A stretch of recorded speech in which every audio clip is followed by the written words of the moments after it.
Halo Pak Bobi dan teman-teman semua. Saya Jocelyn dari program studi Digital Business Innovation, dan pada kesempatan kali ini saya akan mencoba untuk menulis ulang program yang ada pada video Pak Bobi dan menjalankannya.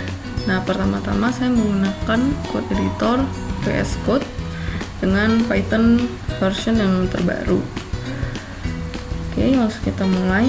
Jadi pertama kita siapkan dulu dua list kosong yang dapat menjadi wadah untuk menampung data input kita nanti, karena nanti akan ada dua kelompok data yang akan kita kumpulkan. Pertama itu list siswa dan juga list nilai. Setelah itu kita langsung masuk ke loop utama.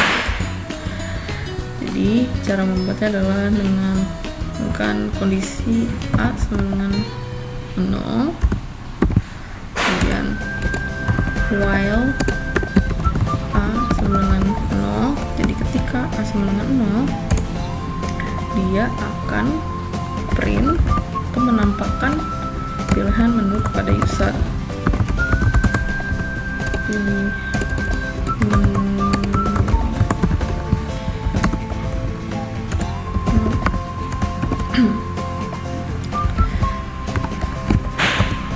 menu yang pertama itu untuk input data siswa, dan menu yang kedua itu untuk input nilai siswa. Setelah ini kita kasih garis besar.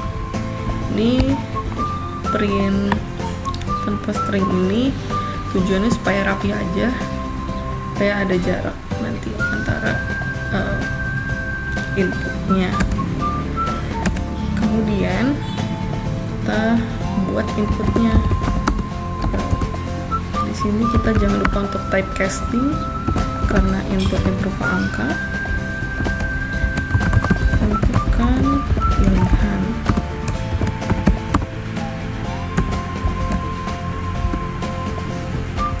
Nah, setelah itu, jadi kan di sini ada dua pilihan menu, 1 dan 2, yang artinya kita perlu membuat dua if statement. Nah, kita mulai dari if statement yang pilihan pertama terlebih dahulu. Jadi jika user memilih pilihan 1, maka nanti S sama dengan 0. Ketika S sama dengan 0, maka kita berikan input. Jadi user bisa memasukkan datanya.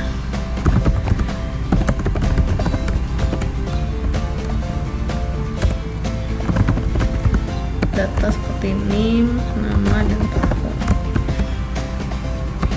Sebenarnya bisa di prompt string, tapi saat ini kita kosongkan dulu saja.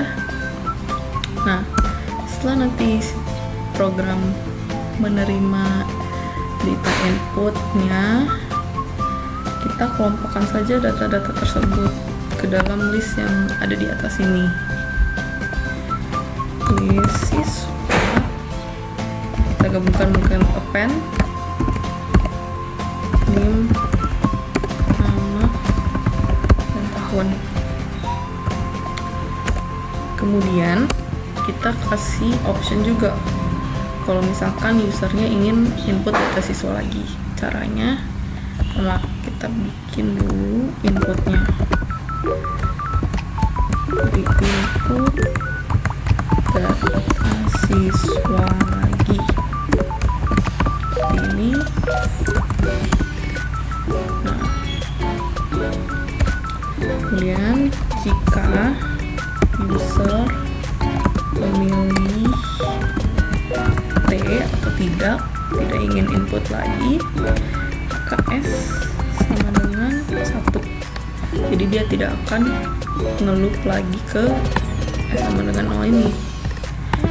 Nah, terus kenapa kita nggak perlu bikin jika user memilih string Y, maka S sama dengan 0 karena dari awal nilai S kan memang sudah 0 dan nilai ini tidak akan berubah kecuali jika user memilih atau mengetik T pada input seperti itu. Kemudian kita langsung lanjut ke pilihan kedua. Jangan lupa indensasinya harus tepat. Jika user memilih kedua, maka kita gunakan variabel baru n sama dengan 0. Nah, ketika n sama dengan 0, maka kita kasih pilihan input nim dan nilai kali ya. Nilai. Oke.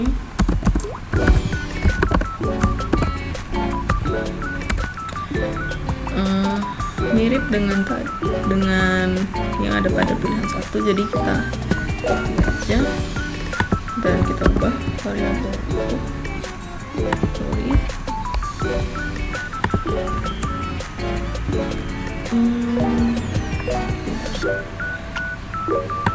Ya, ini nggak kesari. Oke, ini kita ubah jadi list nilai, terus ini kita ubah menjadi nim dan nilai.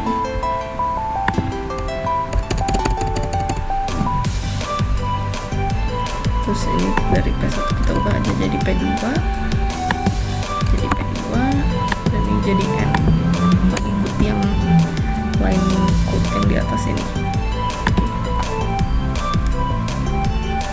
Nah, setelah kita bikin dua statement ini, kita langsung bikin pemrograman agar user bisa nge-end programnya.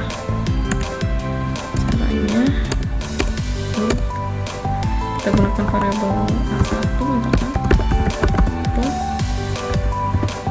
kita tanyakan user apakah Anda selesai, yes atau tidak.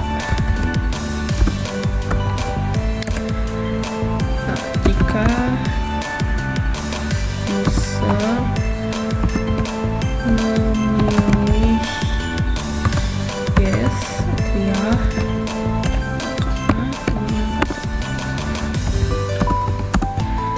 jadi dia tidak akan nge-loop back ke yang atas ini. Tapi kalau dia pilih tidak, artinya dia belum selesai, dia akan otomatis nge-loop back ke A9. Itulah kenapa kita nggak perlu tulis if A1 sama dengan T, maka A sama dengan 0, karena ya nilai awal ini nggak akan berubah kecuali dia memilih atau dia menginput string G. Oke, sekarang kita akan coba running programnya. Pertama kita akan coba input data siswa kali 1. Kita langsung input aja, misalkan name-nya 123, namanya Budi, tahun 2025. Oke, input data siswa lagi, kita coba yes 23, Budi 2004. Input data siswa lagi, tidak.